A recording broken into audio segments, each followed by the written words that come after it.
As you know, I am passionate about self-love and anything to do with self-love. It's something that I believe is at the core of so many of our challenges and struggles. And so I'm always thirsty for more knowledge around the topic, and at the moment especially around self-compassion. In a couple of weeks' time, a friend and I are co-leading a retreat day with yoga and self-love focusing on the heart chakra, which is also about compassion and forgiveness. And to be able to feel those things towards others, we need to be able to feel them towards ourselves.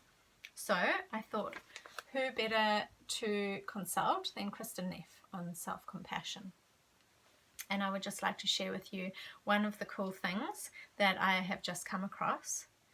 And she says, because there is no social censure when our inner dialogue is harsh or callous, we often talk to ourselves in an especially brutal way. You're so fat and disgusting. That was a totally stupid thing to say.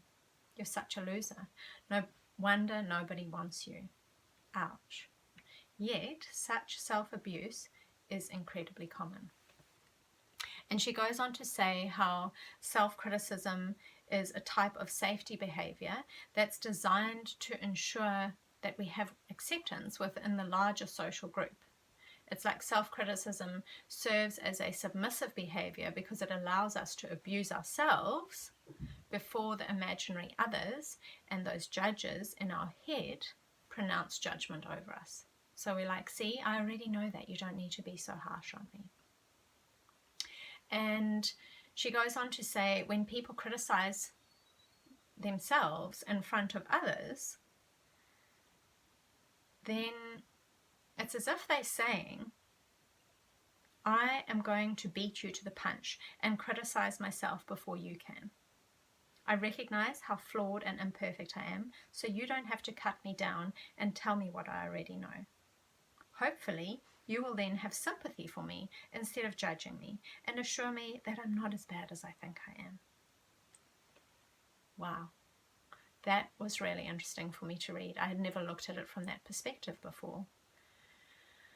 So we go through our lives criticizing ourselves so harshly in ways that we would never speak to other people, and we go outside to create connections with others, and we use compassionate behavior, and we, say lovely things, but then we come to the relationship with ourselves, which is 24/7, and we're just nasty, and that criticism hurts. Criticism hurts, compassion heals. Criticism hurts, compassion heals. And I love what she says here about self-compassion. She says it provides an island of calm, a refuge from the stormy seas of endless positive and negative self-judgment, so that we can finally stop asking, am I as good as they are? Am I good enough?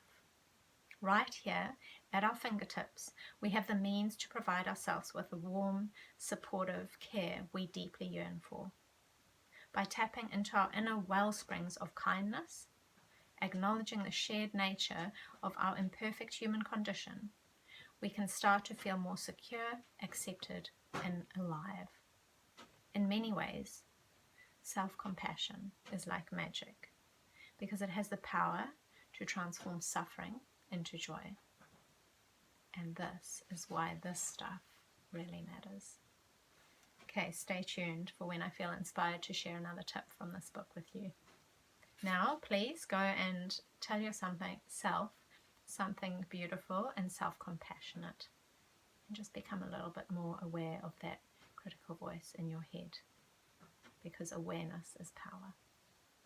Much love.